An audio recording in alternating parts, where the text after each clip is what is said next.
러시아가 우크라이나를 침공한 지 2달이 훌쩍 지나고 있는 가운데 러시아군의 주력 부대가 속속 우크라이나 동부의 전장으로 집결하고 있습니다. 수도 키이우 등 주요 도시에는 간헐적인 미사일 공격이 이어지고 있지만 전쟁을 중단하기 위한 협상은 진전을 보이지 않고 있습니다. 국제부 연결해 자세한 소식 알아보겠습니다. 이승훈 기자. 네, 이승훈입니다. 오늘로 러시아군의 우크라이나 침공이 65일이 됩니다. 러시아군의 동부 지역 압박이 진행되고 있다고요?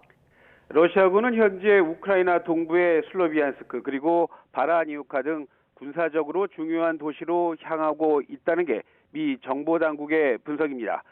전쟁 장기화가 불가피하다고 판단한 러시아군이 속도를 포기하고 대신 승리를 위해서 전략적 이동을 선택한 걸로 보고 있습니다. 다만 이런 이동 과정에서도 러시아군은 공습과 포격을 그치지 않고 있습니다.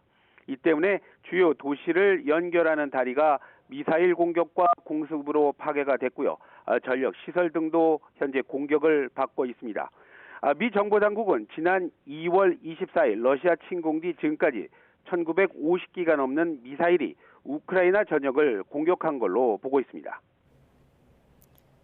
네, 답답하고 걱정스러운 상황이 이어지고 있는 것으로 보이는데요.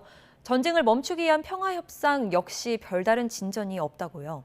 예, 그렇습니다. 이제 러시아뿐 아니라 우크라이나에서조차 이제 거친 발언이 나오고 있습니다. 그래서 평화협상에 대한 전망, 현재로서는 어둡습니다. 블라디미르 젤린스키 우크라이나 대통령은 외신과의 인터뷰에서 러시아의 잔혹 행위에 대한 대중의 분노로 협상은 붕괴되기 직전이라고 말했습니다. 그러면서 이제 자국 국민 역시 러시아군을 죽이고 싶어하는 상황이라 지금으로선 협상에 대한 뭔가를 말하기조차 어렵다고도 했습니다.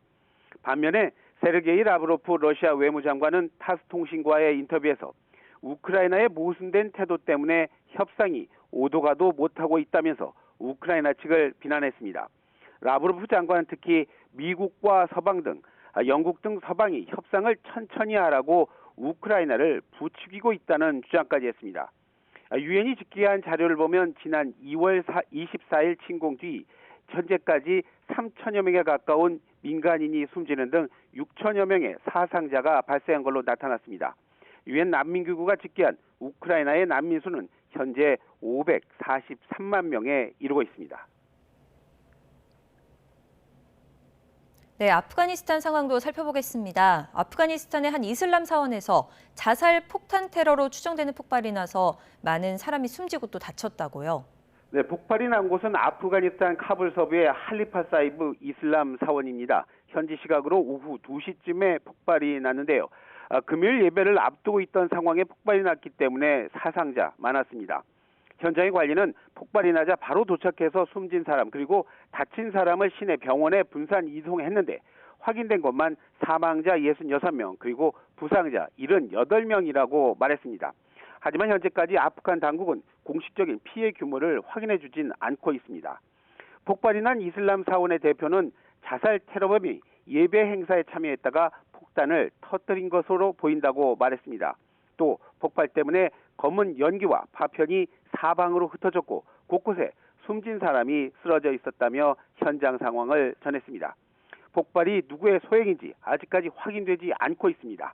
다만 라마단 기간을 맞아서 최근 아프가니스탄에서는 예배 장소 그리고 민간 시설에 대한 공격이 잇따르고 있었는데 이런 연장선에서 오늘 자산 폭탄 테러가 일어난 걸로 아프간 정보부는 추정하고 있습니다. 지금까지 YTN 이승훈입니다.